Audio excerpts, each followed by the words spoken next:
দেশ গড়ার পরিকল্পনা নিয়ে আমার ভাবনায় বাংলাদেশ শীর্ষক জাতীয় রিল মেকিং প্রতিযোগিতার আয়োজন করে বিএনপি। শনিবার দুপুরে গুলশানের শাহাবুদ্দিন আহমেদ পার্কে 10 বিজয়ীর সঙ্গে তারেক রহমান, সঙ্গে কন্যা ব্যারিস্টার জাইমা রহমান। আলাপকালে উঠে আসে শিক্ষা, স্বাস্থ্য, কর্মসংস্থান সহ নানা প্রসঙ্গ। জাইমা রহমানের ভাবনায় সামাজিক ও পারিবারিক সচেতনতাই পারে সাইবার বুলিং এর মতো ঘটনা কমাতে। অনলাইনে যে হ্যারাসমেন্ট হয়, মানে মেয়েরা ছেলেরা সবাই ভিকটিমস অফ হ্যারাসমেন্ট, ছোটবেলা থেকে বাচ্চাদেরকে শিখানো যায় যে কি ঠিক কি সঠিক কি ভুল, তাহলে জিনিসটা অনেক কমে আসে। তারেক রহমান বলেন, ক্ষমতায় গেলে শিক্ষা ব্যবস্থাকে ঢেলে সাজাবে বিএনপি। পাঠদানকে আনন্দময় করতে পরিকল্পনার কথা জানান তিনি।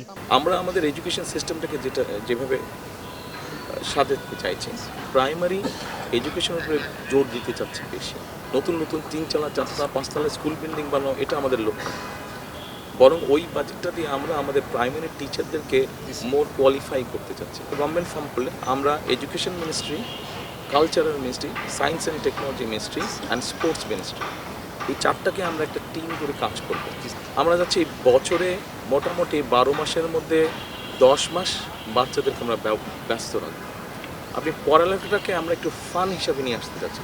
শুধু জাতীয় সংসদ নির্বাচন নয়, প্রতিটি ক্ষেত্রেই গণতন্ত্রের চর্চায় জোর দেন তারেক রহমান। ডেমোক্রেসি যত বেশি প্র্যাকটিস করবে এভরি লেভেল, শুধু যে জাতীয় সংসদ নির্বাচন তা না, আমরা ইউনিয়ন পরিষদের মেম্বার, ইউনিয়ন পরিষদের চেয়ারম্যান, পৌরসভার চেয়ারম্যান, পৌরসভার মেম্বার, আমরা এইখানে যত ডেমোক্রেসি প্র্যাকটিস করবো তখন হবে কি আস্তে আস্তে সেই মানুষগুলোই সামনে বেরিয়ে আসবে যারা অ্যাকচুয়ালি মানুষের জন্য কাজ করতে চায়। যেই পরিকল্পনাই করা হোক না কেন, সুফল পেতে হলে সবার নিরাপত্তা নিশ্চিত এবং দুর্নীতি রোধ করার প্রয়োজনীয়তার কথা বলেন তারেক রহমান। এটাই আমরা করি না কেন, আমাদেরকে একটা জিনিস এনশিওর করতে হবে, যাতে সবাই রাস্তায় নিরাপদে থাকতে পারে, এটা এনশিওর করতে হবে। দ্বিতীয়ত কারাপশন আমাদেরকে যেভাবেই হোক এটাকে অ্যাড্রেস করতে হবে। এই দুটো জিনিসকে যদি আমরা একটু ভালো করে অ্যাড্রেস করতে পারি, অন্য সমস্যাগুলোর সমাধান অনেকাংশে সমাধান হয়ে আসবে। দেশকে এগিয়ে নিতে সবার সহযোগিতা চান বিএনপি চেয়ারম্যান।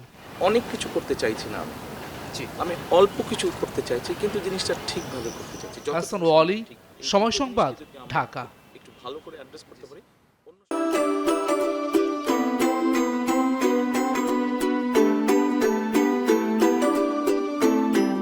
From Nestlé.